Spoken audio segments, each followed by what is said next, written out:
देखो, women change the world मतलब औरतों ने या महिलाओं ने अभी बंद करी ना गुरुदेव। मिलेगा ना मौका, कहा था ना कि 1 बजे भी आ जाओ, मैंने तो कहा था किसी भी टाइम पे आओ। बंद करो, बाद में करना, बंद करो उसको, अपने टेस्ट को क्लोज योर टेस्ट, बंद करो। औरतों ने दुनिया को किस तरह चेंज किया, क्या क्या बड़े काम किए जीवन में, किस तरह से देश में नाम किया, गर्ल्स या जो भी बड़ी औरतें जो भी हैं, देखते हैं। देखो, इससे पहले वाले चैप्टर में एक बात आई थी, पहले मैंने आप लोग को पढ़ाया भी होगा, कि जिसकी भी मम्मी, मान लो बहुत लोग की मम्मी ड्यूटी नहीं करती होगी, जैसे लोग है ना एक ड्यूटी भी करते हैं, कुछ लोग घर का ही काम जैसे हाउसवाइफ होती। तो जो भी लोग है दिमाग में क्या सोचता है कि जो घर पे रह के, जैसे जो लोग औरतें काम करती है वो कुछ भी नहीं करती, मतलब खाली बैठी, ठीक है, और जो बाहर ड्यूटी करती है केवल वही काम करती है। ऐसा तो था ना, मतलब सोच ऐसा ही हमारे समाज का, ठीक है। लेकिन आप खुद सोचिए कि अगर मम्मी घर में काम नहीं करे, या जिसकी जो भी औरत या लेडीज है घर में काम नहीं करे, तो उसके बदले आपको पता है कितना खर्च करना पड़ेगा। खाना बनाने वाला अलग होगा, फिर साफ सफाई, मतलब एक जैसे मेड या नौकर रखना पड़ेगा। मैं ये नहीं कह रहा कि औरतें नौकर का काम करें, एक बात समझा रहा हूं आपको। उसके बाद बहुत तरह के काम होते हैं घर के, सारा काम जो भी घर संभालना कौन संभालता है, घर की लेडीज संभालती हैं। तो बेशक अगर वो बाहर नहीं भी काम कर रही, फिर भी घर का बहुत सारा काम संभालती है, ठीक है। तो लेकिन यहां पर चैप्टर ये है, इसमें ये बताया जा रहा है कि किस तरह से, या घर में रह करके, या मंगलयान भेजने के लिए स्पेस टेक्नोलॉजी में साइंटिस्ट, इंजीनियर, डॉक्टर, अब तो जानते हैं हर जॉब में हर जगह लड़कियां, किस तरह से पूरे दुनिया को या देश को बदला।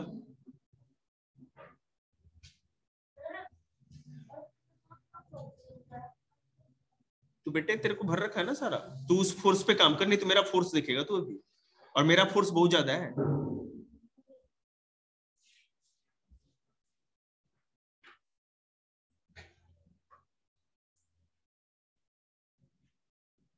देखो, अगर आप काम की बात करें तो एक किसान के रूप में खेतों में भी औरतें काम करती हैं, फैक्ट्री वर्कर फैक्ट्रियों में भी लेडीज काम करती है, नर्स का काम करती है, वैज्ञानिक या साइंटिस्ट का काम करती है, पायलट का काम करती है, टीचर का काम करती है, सब कुछ करती है, और घर का काम तो करती ही करती है।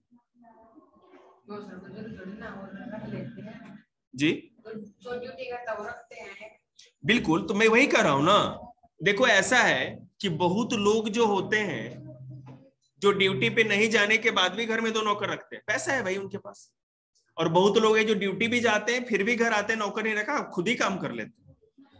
तो वही बात है ना, डिपेंड ये भी करता है कि उनके घर में परिवार है कि नहीं। मान लो कि कोई बहू काम करने जा रही है किसी की, तो घर में उसकी सास होगी या दादी होगी, वो भी थोड़ा हेल्प कर देती, फिर वो आती है तो वो काम कर लेती है। जरूरत पड़ा तो एक कोई मेड या नौकर रख भी लिया, नहीं तो नहीं भी रखा, इससे भी काम चल रहा है।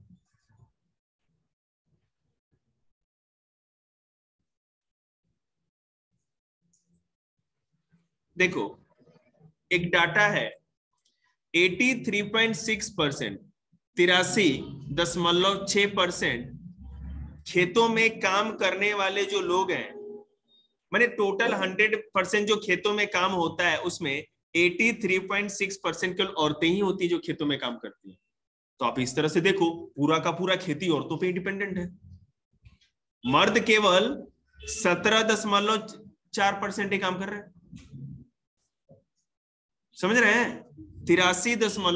83.6% औरतें ही खेतों में काम करती हैं, कितना बड़ा ये इलाका है। देखिए, fever opportunities and rigid expectation, होता क्या है, फिर भी औरतों को या लड़कियों को बहुत जगह कम अवसर दिया जाता है, आगे बढ़ने का मौका कम दिया जाता है। A lot of the children in Rosie Ma'am's class drew women as nurse and men as army officer. The reason they did this is because they feel that outside the home too, women are good at only certain jobs.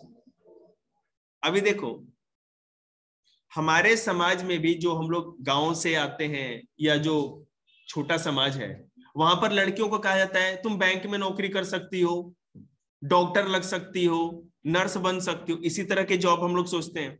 किसी ने सोचा औरत है तो army officer बना दो, pilot बना दो। बड़ा कम ही है जो बहुत हाई फाई फैमिली है सोसाइटी में, हाँ लड़की ने जो बनना है वो जाने, पढ़ाई करे, उसको कोई रोक टोक नहीं। लेकिन अधिकतर गांव में जाएंगे तो गांव में लड़कियां जब पढ़ाई करती हैं तो भैया ये तो टीचर बन जाओ, नहीं तो नर्स बन जाओ, छोटे, क्योंकि उसमें ज्यादा बाहर जाके आपको काम ना करना पड़े, है ना। इस तरह से आंगनवाड़ी में काम करना, बिकॉज, और ऐसा क्यों होता है, आखिर लड़कियों के लिए, औरतों के लिए यही सारी चीजें क्यों बनाई गई हैं? ये होता है स्टेरियोटाइप। स्टेरियोटाइप का मतलब ये होता है पुरानी सोच। हमने अपने आप को ऐसा ये बना रखा है अपना दिमाग में। जैसे because so many people believe in this stereotype, many girls do not get the same support that boys do not study and train to become doctor and engineers. In most families, when girls finish school, they are encouraged by their families to see marriage as their main aim of life. अभी भी गांव में हम लोग के तरफ, आपका तो लोग मैंने हर जगह का लगभग ऐसा ही होता है। जैसे ही लड़की ने बीए कर लिया, ग्रेजुएशन कर लिया, छोटा मोटा कोर्स भी कर लिया, तो उसको कौन पढ़ा लिखा के कलेक्टर जल्दी नहीं बनाना चाहते। ठीक है, पढ़ लिया तुरंत सीधे उसका ब्याह करना है, शादी करने के बारे में सोचते। गांव में तो ऐसा ही सोच है हम लोग का।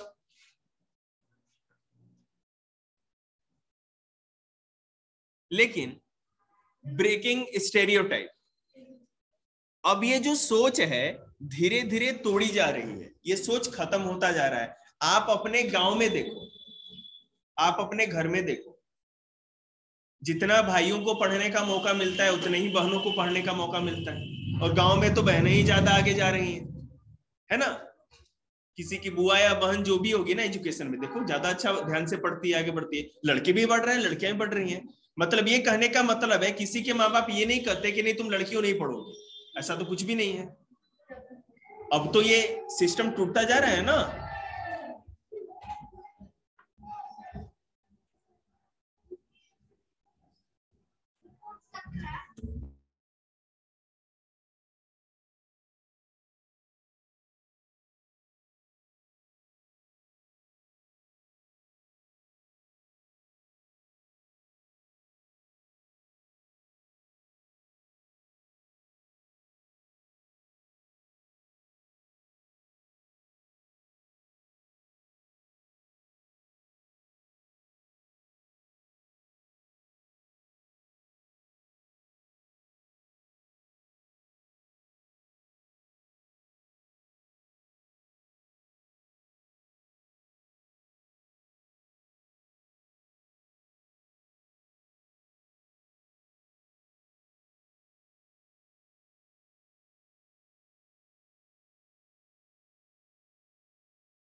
अब क्या हो रहा है, हमारे समाज में ये जो पुरानी सोच है धीरे धीरे खत्म होती जा रही है।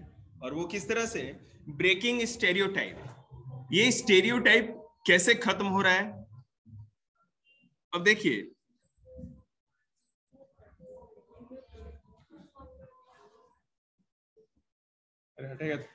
एक्सोस्फीयर देखो, एक 27 ईयर ओल्ड, मतलब 27 साल की एक औरत है, लक्ष्मी लकड़ा। वो ट्रेन ड्राइवर बनी है। इससे पहले कोई ट्रेन ड्राइवर नहीं बनता था। ट्रेन का जो ड्राइवर होता है रेलवे का, हाँ रेलवे का जो भी ड्राइवर होता है माना जाता है कि मेल ही होगा, क्योंकि भाई आज यहाँ कल कहाँ कहाँ ट्रेन चला रहे हैं। तो लड़कियों को, औरतों को इस तरह की नौकरी अच्छी नहीं लगती, घर वाले भी मना करते हैं। लेकिन इन्होंने इस तरह की परंपरा को तोड़ा, है ना। इसके बारे में स्टोरी सुना दे आपको। Engine driver are man, but 27-year-old Lakshmi Lakra from a poor tribal family in Jharkhand has begun to change things. She is the first woman engine driver for Northern Railway. और book लाया कोई अपनी? लाओ, reading करो एक chapter, चलो बैठो। ठीक है, तो झारखंड की ट्राइबल लड़की है ये, ठीक है ना, इन्होंने नौकरी निकाली रेलवे ड्राइवर की और उसमें अपॉइंट हुई। Lakshmi's parents are not literate, but they struggle and overcome many hardships. यहां ध्यान दे, मुंह पे मारूंगा ना सीधे दीवार पे चिपक जाएगी। क्यों बात कर रही है रे? मत बोलो ना, तुम्हें भी चिपकना क्या दीवार पे? वो क्यों खोल रही हो? जो पढ़ा रहा हूं वो देखो ना, दो उसको।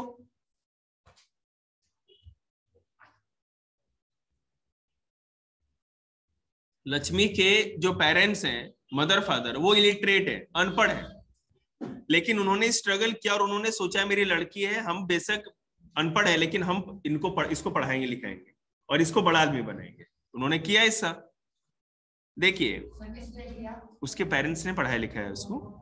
Overcome many hardship to make sure their children got an education. Lakshmi studied in a government school. सरकारी स्कूल में लक्ष्मी पढ़ी लिखी। Even in school Lakshmi help with the housework and did odd jobs. She studied hard and did well, and then went on to get a diploma in electronics. She then took the railway board exam and passed in the first attempt.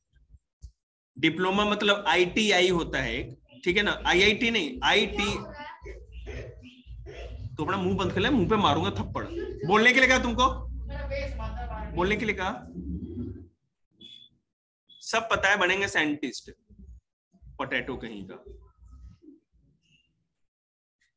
तो इसने क्या किया, diploma किया, ठीक है ना, और diploma करने के बाद इसने क्या किया कि रेलवे बोर्ड का जो पेपर होता है, कॉम्पिटिटिव पेपर एग्जाम दिया और उसमें क्या किया, पास होने के बाद रेलवे ड्राइवर बन गया।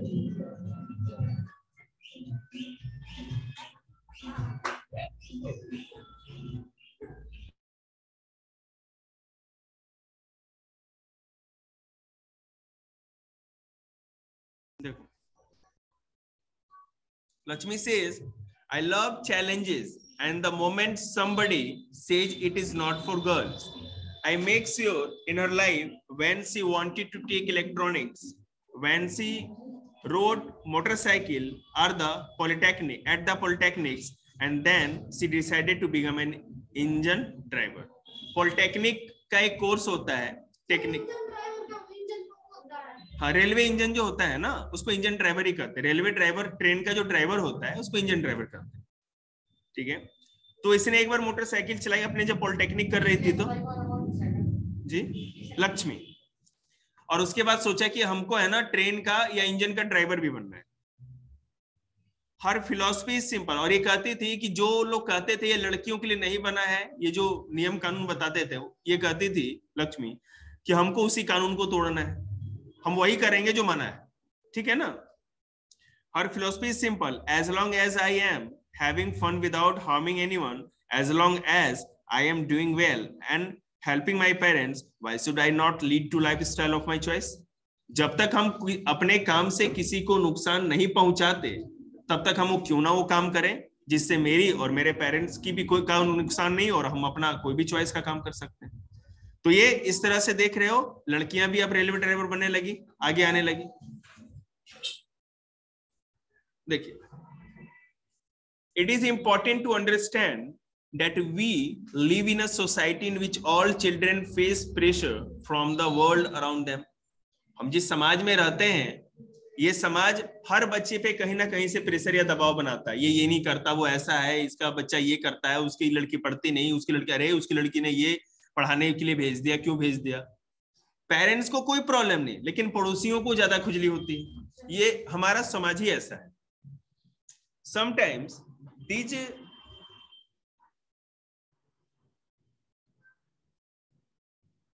देखिए, sometimes this come in a form of demands from adults. At other time, they can just be because of unfair testing by our own friends. Boys are pressurized to think about getting a job that will pay a good salary. They are also teased and bullied if they do not behave like other boys. You may remember that in your class 6 book you read about how boys at any early age are encouraged not to cry in front of others. लड़के कोई हो, ठीक है ना, अब लड़के ने मान लो कि गिर गया जमीन पे 10-12 साल का, और है ना मुंह पाड़ पाड़ के चिकर चिकर के रोने लगा है, छोरियों की तरह रोता है, छोरियों की तरह रोता है, हो जाती है ना बेइज्जती ये। अरे क्यों भाई, वो भी तो इंसान ही है, उसको चोट लगेगा तो रोएगा नहीं तो क्या करेगा, वो गाना गाएगा। तो मतलब ये बचपन से ही हम लोग के दिमाग में बना दिया जाता है, ठीक है ना। चलिए, लर्निंग फॉर चेंज। देखो दुनिया में हम लोग मिडिल क्लास हैं, कोई अपर मिडिल क्लास होगा, मध्य वर्ग है ना, कोई निम्न मध्य वर्ग। हम लोग के पास दुनिया में एक ही चीज बनाई गई है ना, जिससे हम अपने किस्मत को बदल सकते हैं। हमारा जन्म किसी भी परिवार में हुआ हो, किसी भी समाज में हुआ हो, हम जहां चाहें वहां पहुंच सकते हैं, ठीक है। और वो कैसे? ऐसे तो बिल्कुल भी नहीं।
देखो अभी तो फिर भी सिचुएशन ठीक है, लेकिन अगर पहले की बात आप करो तो उस जमाने में, जैसे हम लोग की दादी जी के जमाने में, आप लोग की दादी जी के जमाने की बात करें और भी पहले की, तो उस समय तो औरतें मतलब घर के बाहर निकलना भी बड़ा मुश्किल था, पढ़ने लिखने की तो बात ही छोड़ दीजिए। बहुत कम ही लेडी आपको मिलेंगी जो अभी 50 से ज्यादा क्यों 50 से ऊपर की और पढ़ी लिखी मिलेंगी आपको, क्योंकि हमारे समाज में औरतों को एजुकेशन के बारे में कोई लोग अवेयर ही नहीं रहते थे। बहुत कम ही लोग होंगे जिनके ऐसे ग्रैंड पेरेंट्स पढ़े लिखे हों। लेकिन उस जमाने में भी कुछ लोग थे जिन्होंने पढ़ाई लिखाई को, लड़कियों या औरतों की पढ़ाई लिखाई को लेकर के बहुत ज्यादा ध्यान। Going to school in an extremely important part of your life. School जाना और स्कूल जाके केवल गुलाटियां ही नहीं मारना, मतलब पढ़ाई भी करना आपकी जिंदगी के लिए बहुत ही जरूरी है, किसी के लिए। As more and more children enter school every year, we begin to think that it is a normal for all children to go to school. Today, it is difficult for us to imagine that school and learning could be seen as out of bounds or other appropriate for some children. But in the past, the skill of reading and writing was known to only a few. Most children learned the work their families or elders did. For girls, the situation was worse. In communities that taught sons to read and write, daughters were not allowed to learn the alphabets. Even in families where skills like poetry, weaving, and craft were taught, the contribution of daughters and women was only seen as supportive. For example, in the poetry trade, women collect the mud and prepare the earth for the pots. But since they did not operate the wheel, they were not seen as potters. अभी school में हर साल लाखों बच्चे का admission होता है, लड़कों का, लड़कियों का, हर चीज का एडमिशन होता है, सबका होता है। पढ़ते भी हैं, लिखना पढ़ना भी सिखाया जाता है। लेकिन अभी भी अगर आप गांव, बेटे बैठने के लिए तो मैं किसी को बुलाता ही नहीं, ये तो मेरी सनक है दिमाग की। बुक निकालो, कुछ काम करके दिखाओ।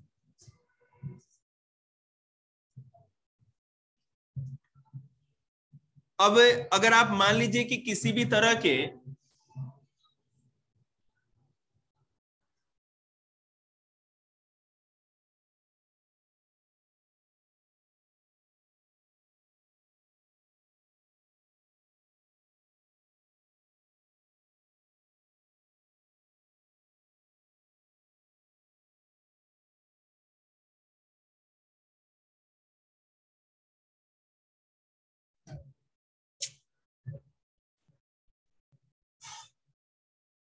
लेकिन बहुत सारे संप्रदायों में या समाज में, सोसाइटी में लड़कों को पढ़ना लिखना तो सिखा दिया जाता है, लेकिन लड़कियों को पढ़ना लिखना या अल्फाबेट वर्णमाला तक नहीं सिखाई जाती।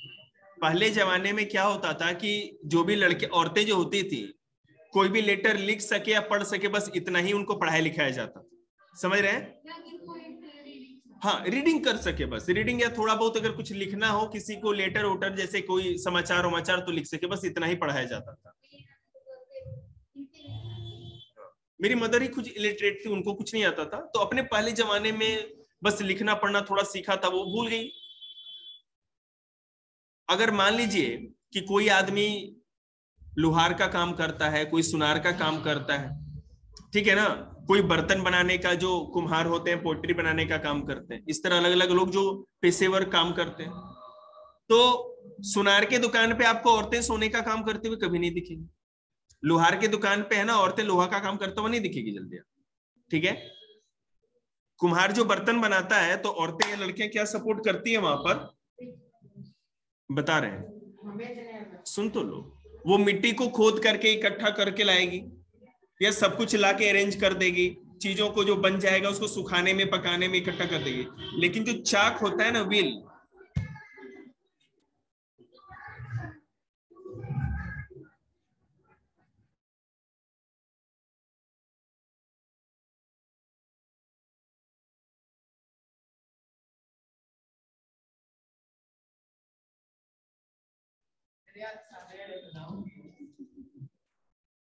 अरे वो तो गधे हैं, आप लोग क्यों बन रहे हैं? आराम से बैठे रहिए ना, पढ़ा रहे हैं ना, मेरी बात सुनिए। तो बेटा वो तो लेबर मजदूर रखा हुआ है, वो दुकान के मतलब कि सेल्समैन टाइप के रखे होते हैं। सुनार मतलब जो सोने का ज्वेलरी बनाता है, उसकी बात कर रहे हैं। पिघला करके देखा है आपने बनाते हुए? कोई ज्वेलरी नहीं बनाते ना, मैन्युफैक्चरिंग में कम ही होता है, नहीं होती, वही कर रहे हैं। अब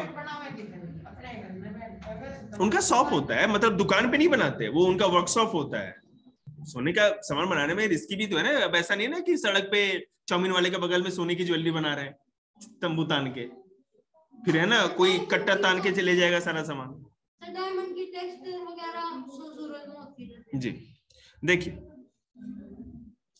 तो यहां पर क्या होता है कि जो चाक चलाई जाती है ना, व्हील जिसपे बनता है पूरा मिट्टी का बर्तन, उसमें औरतों को कभी नहीं आने देते। इस उनकी परंपरा है कि औरतें नहीं छू सकती, ठीक है। सारा काम उनसे करवाएंगे, लेकिन मालिक की तरह बैठ के बस कलाकार का काम वो करेंगे। तो इस तरह से छोटी मोटी सोच ये चलती रहती है।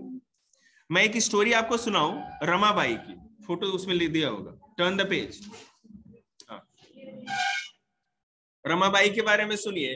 1858 में रमाबाई जी का जन्म हुआ था, और 1922 में आजादी से पहले इनकी डेथ हो गई थी, ठीक है।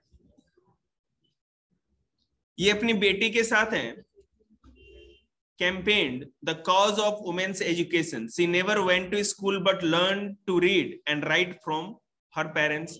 She was given to title Pandita because she could read and write Sanskrit, a remarkable achievement of women. Then, when not allowed such knowledge, she went on a setup of mission in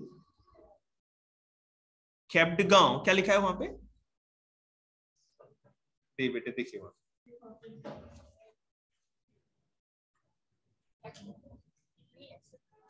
खेड़ागांव, खेड़ागांव, और इसमें Mrs पहले, खेड़ागांव near Pune in 1898, where widows and poor women were encouraged not only to become literate but to be independent. विधवा, जिसका husband नहीं होता।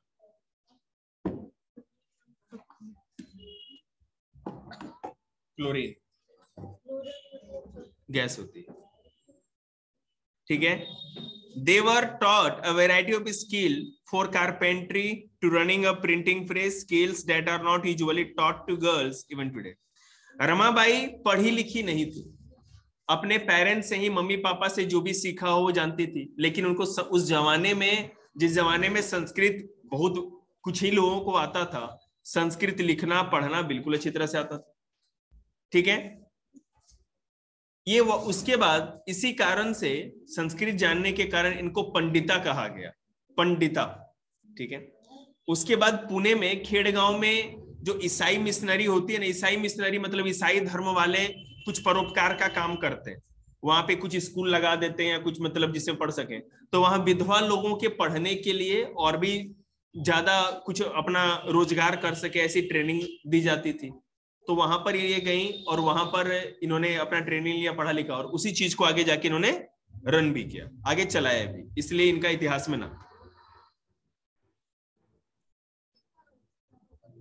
पंडिता रमाबाई महाराष्ट्र की एक lady थी जो अनपढ़ थी, लेकिन पेरेंट्स से पढ़ाने लिखाने के बाद उनको संस्कृत पढ़ना लिखना आता था, ठीक है।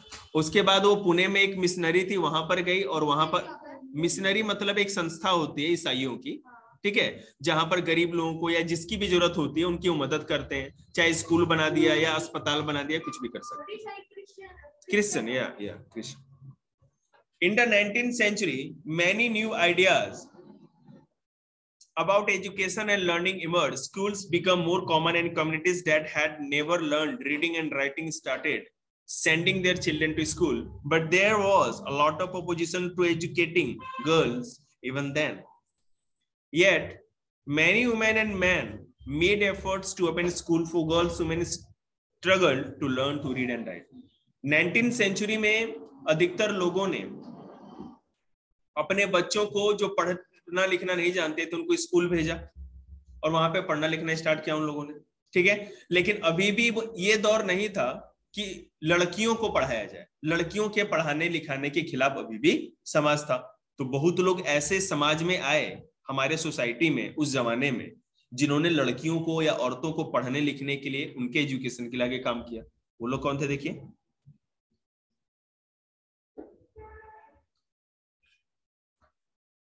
देखिए राज सुंदरी देवी 1800 में जन्म हुआ था, 1890 में उनकी डेथ हुई। Who was born in West Bengal? तो राज सुंदरी देवी बंगाल में जन्मी थी, आज से 200 साल पहले की बात है। At the age of 60, she wrote her autobiography in Bangla. उन्होंने 60 साल की उम्र में अपनी जीवनी लिखी, मतलब अपनी लाइफ के बारे में सारा कुछ लिखा। किताब, एक किताब होता है, सारा एक ही साथ लेके आइए। ऑटोबायोग्राफी कहते हैं। जब आदमी अपने बारे में लिखता है तो उसको ऑटोबायोग्राफी, और जब किसी दूसरे के बारे में लिखता है तो उसको बायोग्राफी कहते हैं। एक मिनट, इसमें लिखा है ना, एक्सपीरियंस ऑफ राज सुंदरी देवी। इसे पिन नहीं, राज सुंदरी देवी, सुनते जाएंगे। और उसने बंगला में लिखा था। हर book titled Amar Jiban is the first non autobiography written by an Indian woman. सारे करते हैं, करते जाओ, जो बाकी है करो। मैं क्या,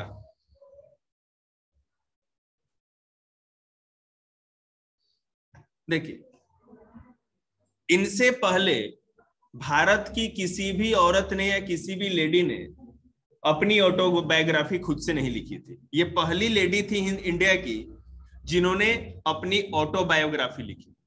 इनका नाम फिर से सुन लो, राज सुंदरी देवी। ये वेस्ट बंगाल की थी और इन्होंने जो किताब लिखी थी ऑटोबायोग्राफी, वो बांग्ला में लिखी थी, बांग्ला लैंग्वेज में, और उस किताब का नाम था अमर जीवन। हाँ, बंगाली भाषा में बांग्ला ही कहते हैं इसको। देखेंगे, Raj Sundari Devi was a housewife from a rich landlords family. ये गृहिणी थी, हाउसवाइफ थी, और ये बहुत बड़े जमींदार घर की लड़की थी। At that time, it was believed that if a woman learned to read and write, she would bring back luck to her husband and become a widow. Despite this, she taught herself how to read and write in secret well after her marriage. समझे क्या बोला मैंने? कुछ घुसा दिमाग में? उस हाँ वो तो ठीक था, थोड़ा आपने कैसे किया। उस जमाने में ऐसा विश्वास था कि अगर कोई भी शादीशुदा लड़की पढ़ाई करती है तो वो अपने पति का किस्मत खा जाएगी, मतलब वो है ना बेचारा, उसका किस्मत खराब हो जाएगा, दुर्भाग्यशाली है उसके लिए। हाँ, अगर कोई लड़की पढ़ती है, औरत पढ़ती है, तो उसके पति की किस्मत खराब हो जाएगी, मतलब वो रोजगार खत्म हो जाएगा, उसकी संपत्ति खत्म होने लगेगी। तो इन्होंने छुप छुपा के, मतलब किसी को बताया नहीं, शादी के बाद इन्होंने पढ़ाई लिखाई स्टार्ट की। ठीक है, समझ में आ रही बात आपको? नहीं बेरा चला, बेरा ना चलने दो तो ना ही चलती।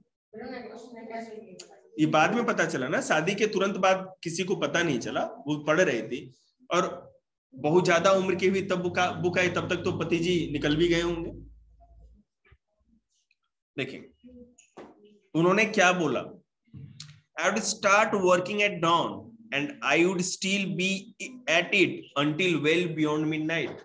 I had no rest in between. I was only 14 years old at the time. 14 years, 14 साल की थी जब शादी हुई थी। I came to nurture a great longing. I would learn to read and I would read a religious manuscript. 14 साल की उम्र में इनकी मैरिज हुई थी। मेरी मदर की खुद 11 साल में मैरिज हुई थी, तो उस जमाना ही ऐसा था। लेकिन ऐसे ही नहीं जाते थे 11 साल में या 14 साल में मैरिज होने के बाद भी, है ना, गौना या दोंगा होता है, मतलब कि वो 18 या 20 या 21 साल के बाद ही लड़की फिर ससुराल जाती है उसमें, लेकिन मैरिज पहले ही कर दिया जाता है। तो सुबह, मतलब जो भोर का समय होता है, उस समय से औरतों को जगना पड़ता था, मतलब जब कोई भी घर में नहीं जगा है उससे पहले औरतें जगी। अभी भी आपने देखा होगा ना, मम्मी सबसे पहले या दादी सबसे पहले जग जाती है ना, ये पहले से ही नियम था। और जगने के बाद पूजा पाठ, नहाना धोने के बाद खाना पीना, घर का जो भी काम धाम है, और उससे लेकर के जब तक सब लोग घर में नहीं सो जाते उसके बाद ही औरतों को सोना होता था। ये पुराने जमाने के समाज के मर्दों के द्वारा बनाए गए नियम, ठीक है। और उसके बीच में टाइम निकाल के भी इन्होंने पढ़ाई की।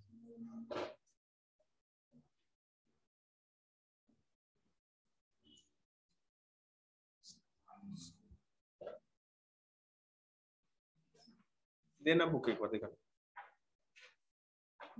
ले जाओ, मैं दे रहा हूं।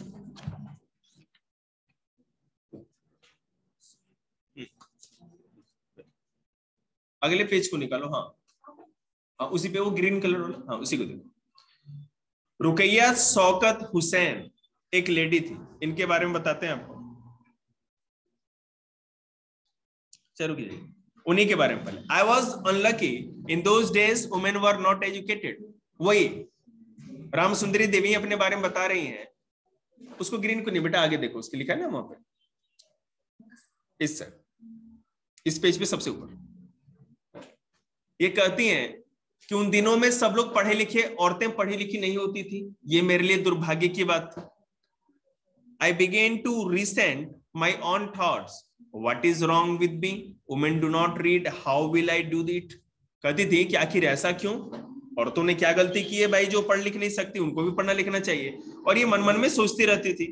Then I had a dream. I was reading the manuscript of Chaitanya Bhagat, The Life of a Saint. Later in the day, as I sat cooking in the kitchen, I heard my husband say to my eldest son, Bipin, I have left my Chaitanya Bhagat here.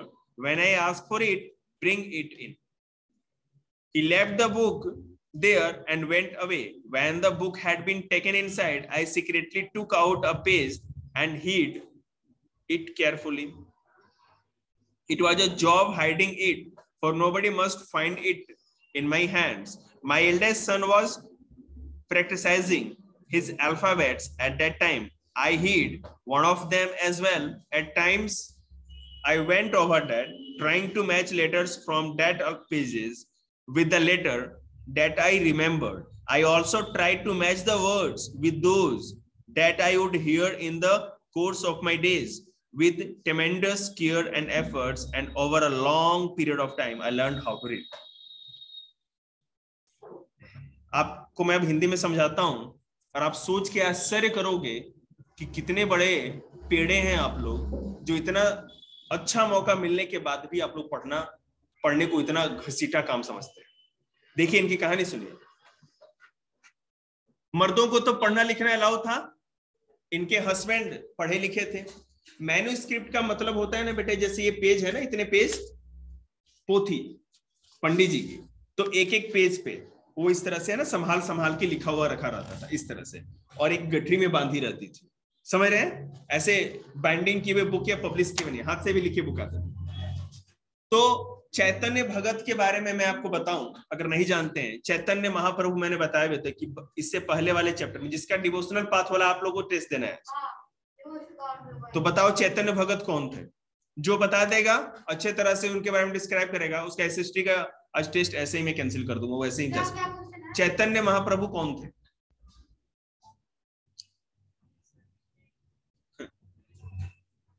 बोलिए। जिस तरह से मैंने आपको history पढ़ाई है ना, किसी ने पढ़ाया भी नहीं होगा, और तब आप लोग का पेड़े वाला हाल, मुझे इससे मतलब नहीं। चलिए, तो पेपर टेस्ट सबको देना ही। चैतन्य महाप्रभु वैष्णव धर्म के बहुत बड़े संत थे, और वेस्ट बंगाल में, बंगाल में आपने देखा होगा ना, दुर्गा माता की पूजा ज्यादा होती है। ये पहले संत थे जिन्होंने बंगाल में भी भगवान विष्णु की पूजा का प्रचलन प्रारंभ किया।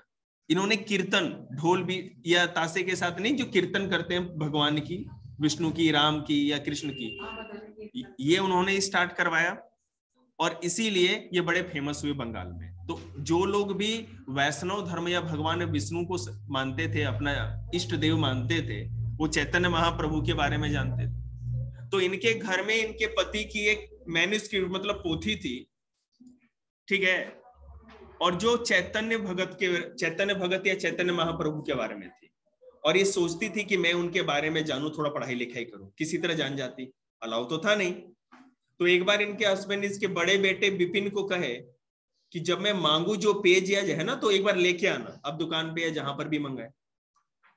तो ये क्या करती थी, जैसे बेटा ये बुक है, तो आप इसमें से मेरा कोई पेज तो नहीं निकाल सकते, लेकिन मैं ये अलग अलग पेजेस करूं, कोई मंगाए तो मैंने बीच में से एक पेज निकाल लिया, किसी को क्या पता चलता है। तो ये हर दिन है ना एक पेज चुरा लेते थे। उसके बाद प्रॉब्लम ये कि पढ़ना लिखना तो आता नहीं था, करेंगे क्या? तो इनका बच्चा जो है ना, अल्फाबेट या वर्णमाला जो होता है ना, ABCD ये सब जो वो पढ़ता रहता था, पाठ याद करता रहता था, तो ये सुनते रहती थी, और ये भी कुछ वर्ड्स इधर उधर याद रखती थी, और वर्ड्स और लेटर को मिला मिला के फिर इस स्क्रिप्ट पे जोड़ जोड़ के देखती थी कोई शब्द बन रहा है कि नहीं। और इस तरह कर करके बहुत साल लग गए इनको, ठीक है ना। तब इन्होंने पढ़ना सीख लिया, क्योंकि कोई सिखाएगा नहीं, खुद से ही चोरी छिपे सीखना था। सोचिए, इसको कहते हैं डेडिकेशन।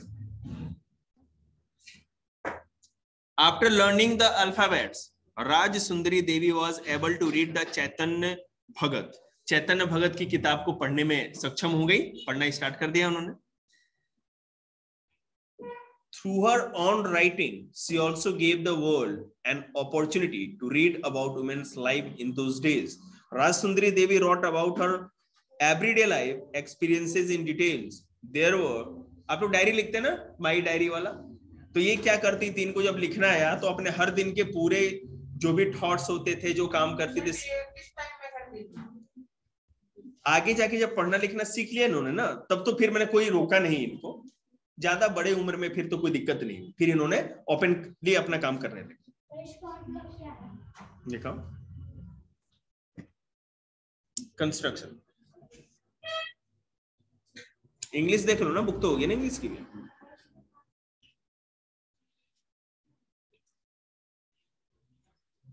ठीक है, और उसके बाद इन्होंने और भी औरतों को, जो लेडीज थी, उनको भी पढ़ने लिखने के लिए इनकरेज किया। तो ये कहानी थी राज सुंदरी देवी की। अब मैं आपको एक और लेडी के बारे में बताता हूं जो मुस्लिम थी, रोकिया शौकत हुसैन। इनका जन्म 1880 में हुआ था और 1932 में इनकी डेथ हुई। इनका जन्म 1880 में हुआ था, 1932 में मर गई। was born into a rich family who owned a lot of land. देखो यहाँ पर ये दो जो कहानियां मैंने बताई ना, ये मुस्लिम थी और वो हिंदू, और दोनों बड़े बड़े, हाँ बिल्कुल, बड़े जमींदार घर में या ज्यादा पैसे वालों की औरतें या लड़कियां पढ़ती थी, क्योंकि दूसरे घर में तो जल्दी ब्याह हो गया और फिर वो खेतों में या कहीं ना कहीं काम करना होता था, तो फिर पढ़ने लिखने का तो मतलब ही छोड़ दीजिए, है ना। तो ये भी एक बहुत बड़े रईस घर में इनका जन्म हुआ था। इनके फैमिली के पास बहुत अमीर थे और बहुत ज्यादा जमीन जायदाद थी। Though she knew how to read and write Urdu, she was stopped from learning Bangla and English. ये उर्दू तो जानती थी। अभी मैं आपको बताऊं, जो मुस्लिम लोग होते हैं ना, लड़के या लड़की को वो मदरसा भेजते हैं, मस्जिद में ही एक स्कूल टाइप का होता है, वहां पे उर्दू फारसी वो जो मौलवी होता है वो सिखाता रहता है, ठीक है। लेकिन जब पूरी तरह से उर्दू सीख लिया, उर्दू समझते हैं ना जो लिखते हैं, तो इन्होंने सोचा कि मुझे बांग्ला और क्या कहते हैं इंग्लिश भी सीखनी है। तो फैमिली ने कहा नहीं, तुम्हें बांग्ला इंग्लिश सीखने की क्या जरूरत है, अरे ब्याह करके तो दूसरे ही घर जाना है, तुम्हें तो बस सीख लिया ना जितना सीखना था। इनके फैमिली वालों ने मना कर दिया। अब देखिए क्या हुआ। मैं खास तौर पे है ना गर्ल्स को बोलता हूँ ना, ये बहुत कीमती मौका है जो आप लोग को मिला है पढ़ने का। आप लोग चाहे बॉयज भी, सबकी बात करते हैं, लड़कियों को वैसे भी कम मौका मिलता है। जिनके पेरेंट्स पढ़ाना चाहते हैं बहुत लकी हो आप लोग को।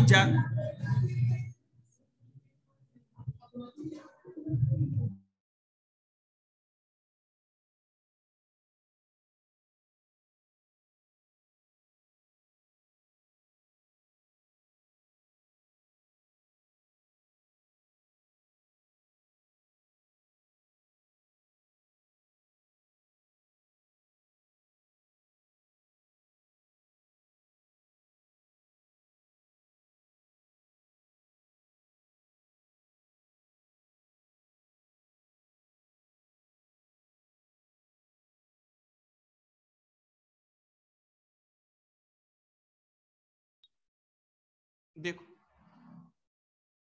in those days English was seen as a language that would expose girls to new ideas, which people thought। इस साइड आ जाओ तीनों। नहीं, रिमूव करके बेटा, बहुत ज्यादा कीचड़ हो जाता है। which people thought were not correct for them. In those days, English was seen as a language that could expose girls to new ideas. ठीक है।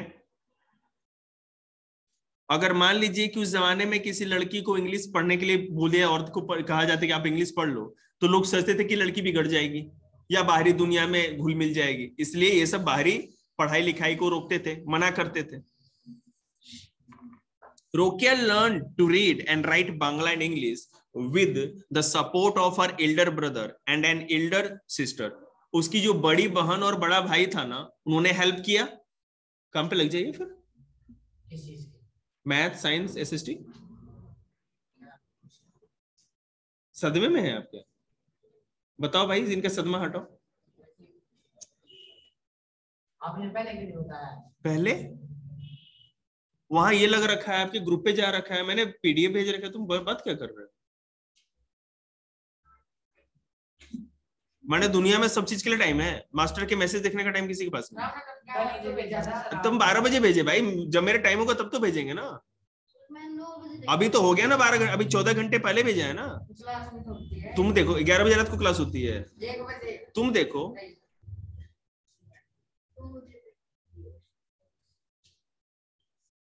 और तुम्हें कह भी रहा हूं ना 8 बजे रात तक बैठी आप काम करिए, मैंने मना किया है? याद करते रहो यहाँ पे, क्या दिक्कत है?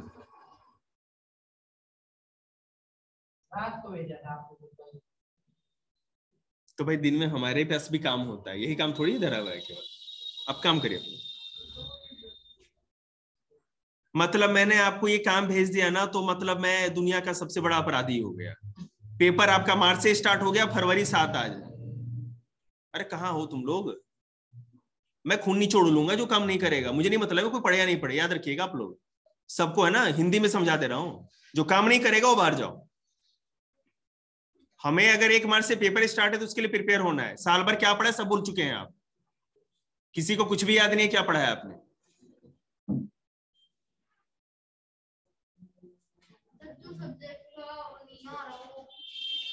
तुमने सिलेबस बताया मेरे को, तो प्रैक्टिस करो ना, क्या दिक्कत है फिर?